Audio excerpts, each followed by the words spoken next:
Be kind, post labels, World News categories, World News title, Anti-hijab protests grip Iran as rights group says 19 children killed. Be kind, post labels, World News categories, World News title, Anti-hijab protests grip Iran as rights group says 19 children killed. Protests grip Iran as rights group says 19 children killed. As the protests ignited by the death of Mahsa Amini in police custody entered their fourth week, a human rights group said that at least 185 people, including at least 19 children, had been killed in demonstrations. Anti-hijab protests that began on September 17 at the funeral of 22-year-old Mahsa Amini in her Kurdish town of Saqqez, have turned into the biggest challenge to Iran's clerical leaders in years, with protesters calling for the downfall of Supreme Leader Ayatollah Ali Khamenei.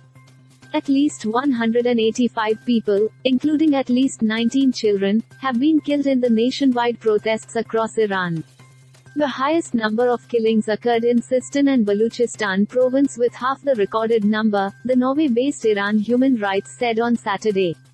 Videos shared on social media showed protests in dozens of cities across Iran early on Sunday with hundreds of high school girls and university students participating despite the use of tear gas, clubs, and in many cases live ammunition by the security forces, rights groups said. However, the Iranian authorities have denied that live bullets have been used. Meanwhile, security forces in the country arrested several school children inside school premises, reported The Guardian. The Iranian authorities also shut down all schools and educational institutions on Sunday in Kurdistan. Tons of videos of protests, demonstrations and security forces clash with protesters have been shared on social media platforms ever since the protests started.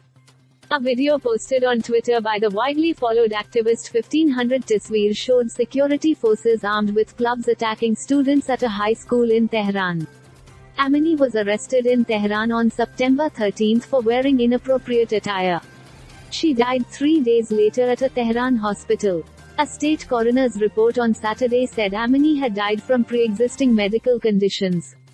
Her father has held the police responsible for her death, with the family lawyer saying respectable doctors believe she was beaten while in custody. While the United States and Canada have already placed sanctions on Iranian authorities, the European Union was considering imposing asset freezes and travel bans on Iranian officials. Those who beat up Iranian women and girls on the street, who abduct, arbitrarily imprison and condemn to death people who want nothing other than to live free, they stand on the wrong side of history, German Foreign Minister Annalena Baerbock told Bild am Sonntag newspaper on Sunday.